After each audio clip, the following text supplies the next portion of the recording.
അസ്സലാമു അലൈക്കും വറഹ്മത്തുള്ളാഹി തആല വബറകാതുഹു. പ്രിയമുള്ളവരെ, പരിശുദ്ധ വെള്ളിയാഴ്ച ദിവസമാണ് കടന്നു വരുന്നത്.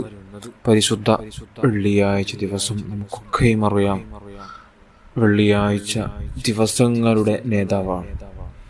ആ ദിവസങ്ങളുടെ നേതാവായ പരിശുദ്ധ വെള്ളിയാഴ്ച ദിവസം നമുക്ക് ധാരാളം നന്മകൾ ചെയ്യാൻ, പ്രത്യേകിച്ച് മുത്തായ തങ്ങളുടെ മേൽ ധാരാളം സ്വലാത്തുകൾ ചൊല്ലാൻ കഴിയണം. അള്ളാഹു ഭാഗ്യം തരട്ടെ.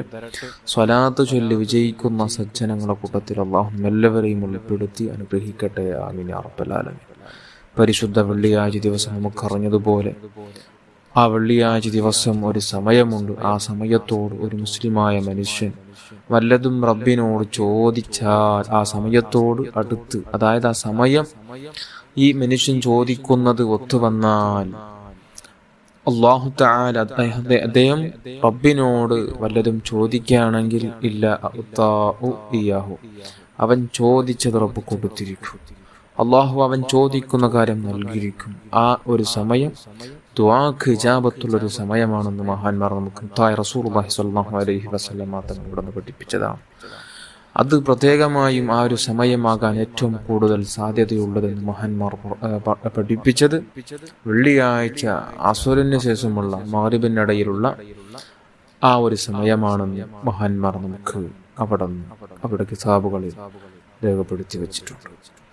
എന്നാൽ മഹാനായ ഖളർ നബി അലൈഹി സ്വലാത്തു വസ്സലാം അവിടെ നിന്ന് പറയുന്നു, ഒരാൾ പരിശുദ്ധ വെള്ളിയാഴ്ച ദിവസം അസ്റിന് ശേഷം ഈ പറയാൻ പോകുന്ന ദിക്ർ ചൊല്ലി റബ്ബിനോട് വല്ലതും ചോദിക്കുകയാണെങ്കിൽ റബ്ബ് അദ്ദേഹത്തിന് ഉത്തരം കൊടുത്തിരിക്കും. അദ്ദേഹം എന്താണ് ചോദിക്കുന്നത് അതിന് അല്ലാഹു തആല ഉത്തരം കൊടുത്തിരിക്കും. ഏതാണ് ആ ദിക്ർ? യാ അല്ലാഹു യാ റഹ്മാൻ, യാ അല്ലാഹു യാ റഹ്മാൻ എന്ന ദിക്ർ ഒരാൾ ചൊല്ലി റബ്ബിനോട് എന്ത് ചോദിച്ചാലും, അത് ദുനിയവിയും ഉഖ്റവിയുമായ ഏത് വിഷയത്തിലും അദ്ദേഹം ചോദിച്ചാലും അതിന് അദ്ദേഹം അല്ലാഹു തആല ഉത്തരം കൊടുത്തിരിക്കും. ഇത്രയും മഹത്വമുള്ള ഒരു ദിക്റാണ് യാ അല്ലാഹു യാ റഹ്മാൻ. ഈ ഒരു ദിക്ർ പരിശുദ്ധ വെള്ളിയാഴ്ച ദിവസം അസ്ർ നിസ്കാരത്തിന് ശേഷം ചുരുങ്ങിയതൊരു 100 തവണയെങ്കിലും ചൊല്ലി റബ്ബിനോട് ചോദിക്കാൻ ശ്രമിക്കുക. അല്ലാഹു തആല ഉത്തരം തന്നിരിക്കും. ആ ദിക്ർ ചൊല്ലുമ്പോൾ നാം ശ്രദ്ധിക്കേണ്ട ഒരു കാര്യം, കിബിലയിലേക്ക് മുന്നിട്ടായിരിക്കണം ഈ ദിക്ർ ചൊല്ലേണ്ടത്. അങ്ങനെ തന്നെയാണ് മഹാനവർ നമുക്ക് പഠിപ്പിച്ചിട്ടുള്ളത്. അല്ലാഹു തആല സ്വീകരിക്കുമാറാകട്ടെ. ആമീൻ യാ റബ്ബൽ ആലമീൻ.